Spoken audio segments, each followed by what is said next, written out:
Guys, welcome back to Two Geek Girls for our CWDC TV recap of highlights for the week. Before we get started, if you're watching us on VidMe, go ahead and upvote this video if you like what you hear. Also, if you're tuning in from our YouTube channel, please go ahead and hit the like button and subscribe to our channel if you are new. And be forewarned that we may have some spoilers throughout this show. I know for sure I'm going to have some in Supergirl. And this is for week 7. And this is week 7 of DC CW TV. First off, we have Supergirl. Supergirl's episode 7 was entitled Wake Up, I believe. And in this episode, Mon-El comes back. He returns in the very beginning of the episode, acting very, very strange. Can't really put your finger on it, but we just know something's up with him. He doesn't seem the same. Of course, Kara is happy and thinking everything is going to go right into place with everything.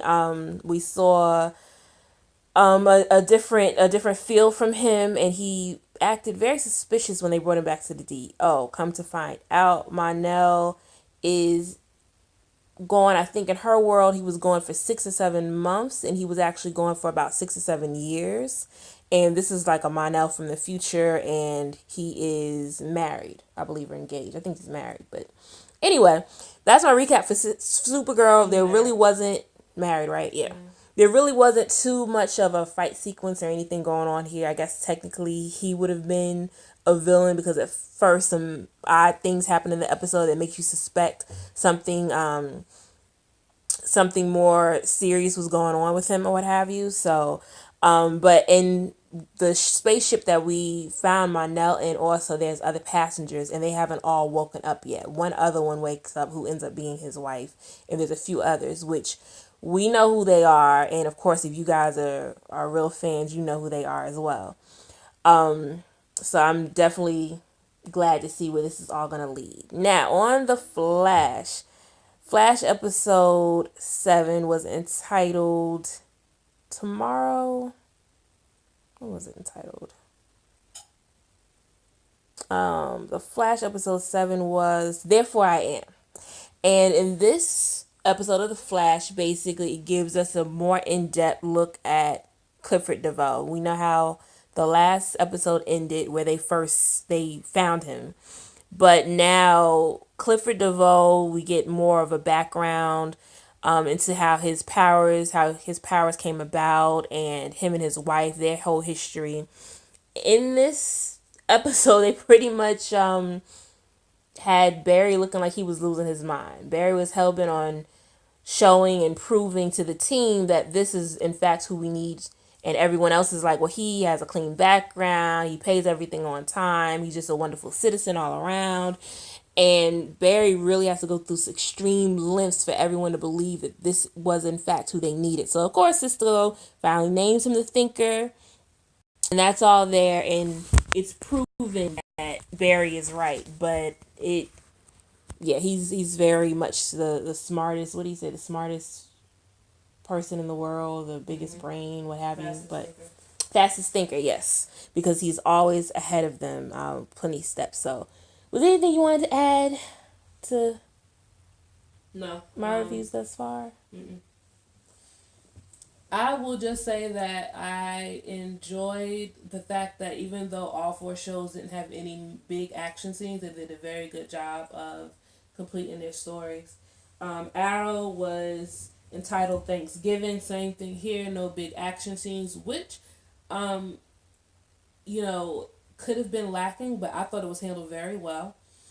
We basically just see the moving forward of the plot. Samantha, as the FBI agent, has arrested Oliver, and we see what turmoil happens because of that. As far as the team, he finally finds out about Diggle's condition.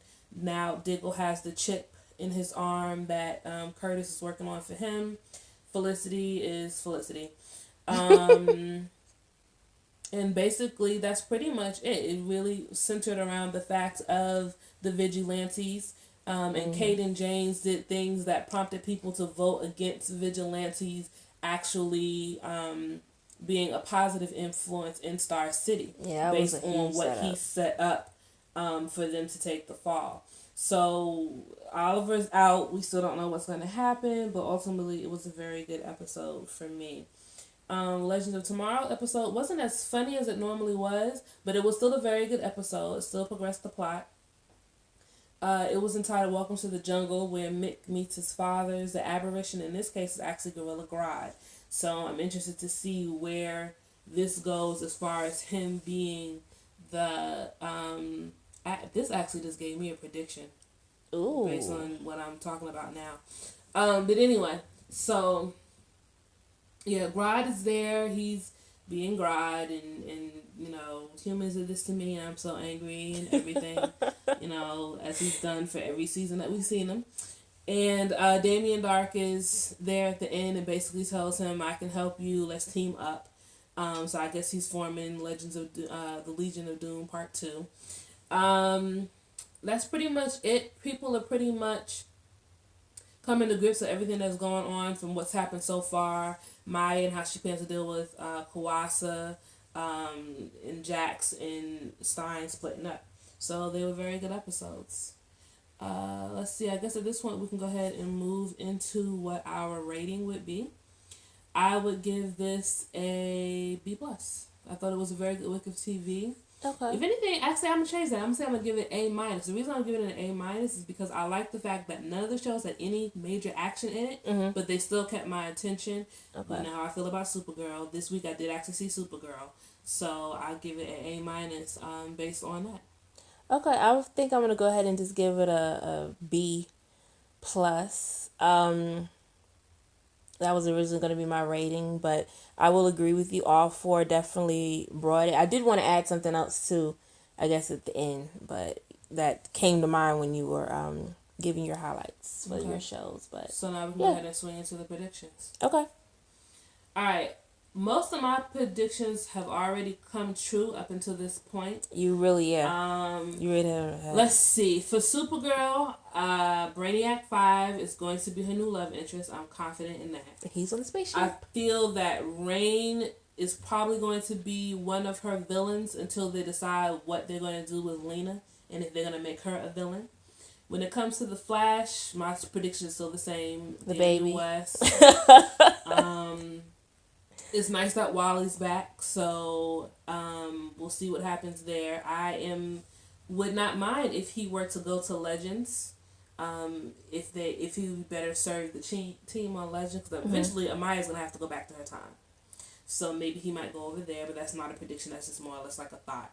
Let's see. As far as Arrow is concerned, I don't really have any predictions of where they're going to go at this point, except that they dropped the name about Richard Dragon. So I'm assuming after the crossover, we'll see him. Okay. Legends of Tomorrow. You know how I feel about that baby situation. That's going to be a part of the new Firestorm.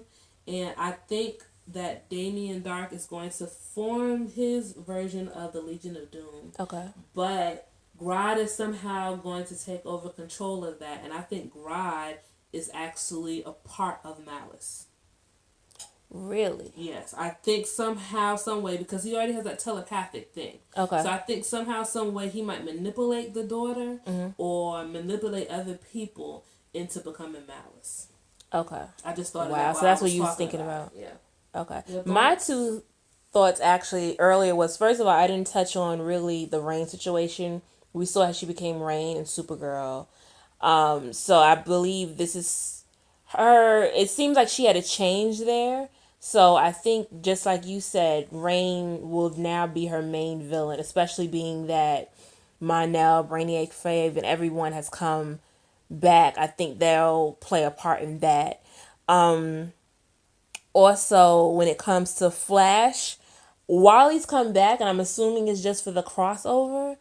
And I'm just interested. I don't have a prediction as far as what happens. I hope that he does join the Legends, because I feel it's temporary. I don't think it's permanent now. Oh, I'm back. I went to Blue Valley and now I'm back to hang out with the team. I think they're still going to position him elsewhere.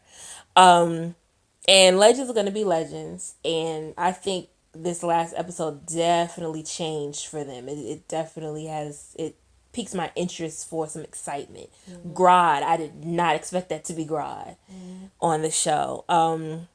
And just with Arrow, just like you said, hey, they wasn't gonna keep Diggle in the suit, especially for the crossover. So, but Okay, so I mean that's pretty much all we have for this week. We'll do a short predictions video on what we see for the crossover. With that being said, if you are watching us on VidMe, make sure to upvote the video, like it on YouTube, subscribe or follow us, and as always, you guys stay stay geeky. geeky.